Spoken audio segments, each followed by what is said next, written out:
வணக்கம். வெள்ளிக்கிழமை வந்தாச்சு, தேட்டருக்கு போய் புதுப்படம் பார்த்தாச்சு. அடுத்து என்ன விமர்சனம் தான்.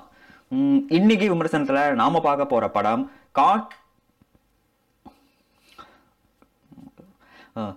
இன்னைக்கு விமர்சனத்துல நாம பார்க்க போற படம் கரண்ட் பில்லாம் கட்டணுமே, லைட் லூஸா இருக்கோ. இன்னைக்கு விமர்சன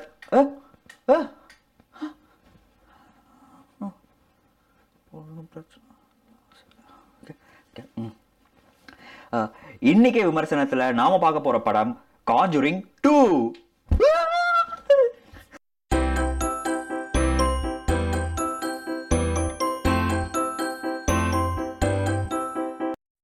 டெமனாலஜிஸ்டா இருக்கிற வாரன் தம்பதியினர் எட் அண்ட் லோரேன்கிறவங்க அவங்க லைஃப்ல ஃபேஸ் பண்ண கேசஸ்ல இருந்து ஒரு எபிசோட் எடுத்து படமாக்கப்பட்டது தான் காஞ்சூரிங் 1.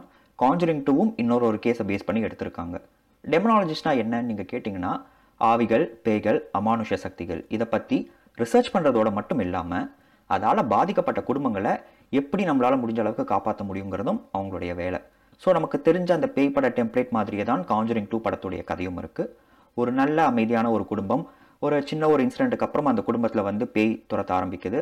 அந்த பேய் துரத்த ஆரம்பித்த உடனே அந்த குடும்பத்தில் இருக்கிறவங்க எந்த அளவுக்கு பாதிக்கப்படுறாங்க, ஸோ விஷயம் வந்து கைமீறி போகிற சமயத்தில் விபரீதமாகிறதுக்குள்ள வாரன் தம்பதியினர் உள்ள வந்து அந்த குடும்பத்தை இப்படி காப்பாற்றுறாங்கங்கிற பேய் பட டெம்ப்ளேட் கதை தான் இந்த Conjuring 2வும்.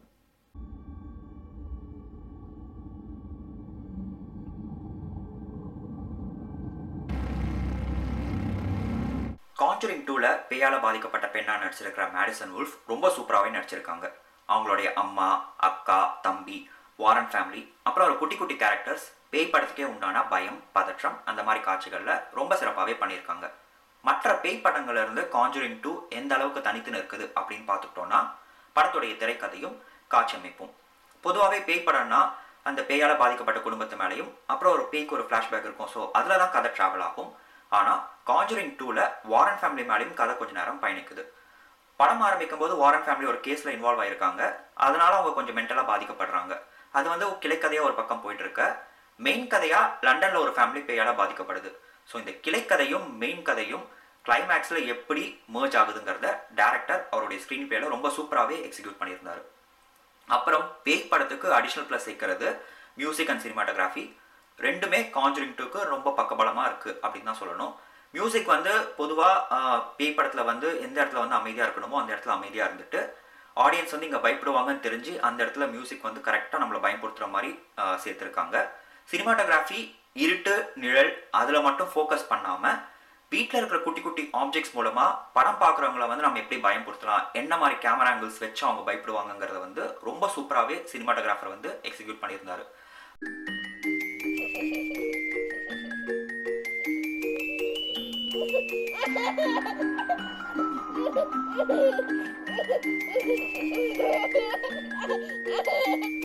Conjuring 1 Conjuring 2 comparison inevitable தான். ஏன்னா காஞ்சூரிங் 1ஓட சக்ஸஸ் அண்ட் ரீச் அந்த அளவுக்கு இருந்தது. செகண்ட் பார்ட் ஃபர்ஸ்ட் பார்ட்டோட ஒரு 50% ஆச்சும் மேட்ச் ஆயிருக்கு அப்படின்னு பார்த்தோம்னா 80 to 90% மேட்ச் ஆயிருக்குன்னு தைரியமாக சொல்லலாம். ஆனால் செகண்ட் பார்ட் சில விஷயங்களில் ஃபர்ஸ்ட் பார்ட்டோட கொஞ்சம் லேக் ஆகுது. ஃபர்ஸ்ட் படத்தோடைய லென்த், காஞ்சூரிங் 1 வந்து 1 hour 45 minutesக்குள்ளே நல்லா டைட்டாக கிறிஸ்பாக நீட் பேக்டாக கொடுத்துருப்பாங்க, டீவியேஷன்ஸ் அவ்வளோவா இல்லாமல். பட் காஞ்சூரிங் 2ல படம் பார்க்குறவங்களை வந்து நிறைய இடத்துல நம்ம பயம் பொறுத்தணும்னு ஃபோக்கஸ் பண்ணதுனால படத்துடைய நடுவில் ஒரு ஸ்டெச்சில் நிறைய பேக் டு பேக் பயன்படுத்துகிற சீன்ஸ் வைக்கும்போது படம் கொஞ்சம் லேக் ஆன மாதிரி ஒரு ஃபீல் இருந்தது. ஆல்சோ காஞ்சூரிங் 1ல அந்த எமோஷனல் கனெக்ட், ஒரு ஃபேமிலி சென்டிமெண்ட் வந்து ரொம்ப நல்லா ஒர்க் அவுட் ஆகிருக்கும். அந்த அம்மாக்கும் அவங்க குடும்பத்துக்கும் இருக்கிற ஒரு ரிலேஷன் அது கிளைமேக்ஸில் ப்ளே ஆகும்போது ரொம்ப சூப்பராக இருக்கும்.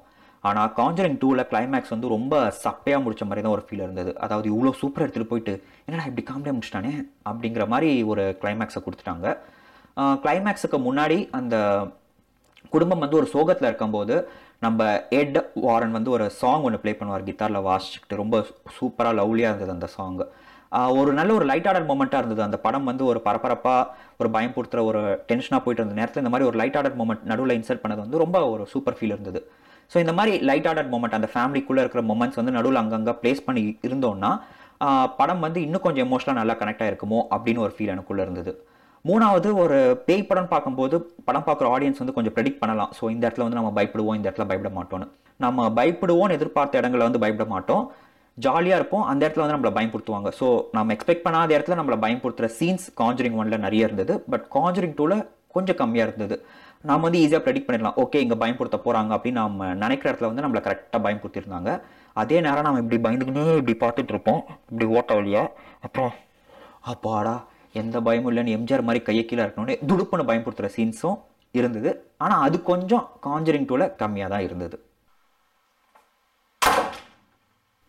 காஞ்சரிங் ஃபேன்ஸ் அண்ட் பேய் படங்களை தியேட்டரில் போய் விரும்பி பார்க்குறவங்க கண்டிப்பாக காஞ்சரிங் 2வை ஒரு நல்ல சவுண்ட் சிஸ்டமாக இருக்கிற தியேட்டரில் பார்த்தீங்கன்னா உங்களுக்கு பிடிக்கிறதுக்கு நிறைய வாய்ப்புகள் இருக்குது. ஆனால் படம் பார்க்குறவங்களுக்கு ஒரே ஒரு ரெக்வஸ்ட் அண்ட் விண்ணப்பம் என்னென்னா, இந்த மாதிரி பேய் படங்கள் தியேட்டரில் பார்க்கும்பொழுது பேய் வரதுக்கு முன்னாடி கத்துறது, கூச்சல் போடுறது, கவுண்டர் கொடுக்கறது, இல்லை சந்தானம் டைலாக்கோ வடிவேல் டைலாக்கோ சொல்லி காமெடி அடிக்கிறது, இந்த மாதிரி விஷயங்களை நம்ம தவிர்த்தோன்னா படம் பார்க்கும்பொழுது நமக்கு அந்த பேய் படத்துடைய ஃபுல் இம்பேக்ட் நமக்கு கிடைக்கும். இந்த சின்ன மெசேஜோட நான் கடைசியாக கேட்குறது 3 விஷயங்கள். 1, வீடியோ பிடிச்சதுனால லைக் பண்ணுங்கள், 2வது ஷேர் பண்ணுங்கள், 3வது சேனலுக்கு சப்ஸ்கிரைப் பண்ணுங்கள். ஓகே, ஸோ உங்களை அடுத்து நான் வேறொரு படத்தோட விமர்சனத்தோடு வந்து சந்திக்கிறேன். அதுவரை பாய்.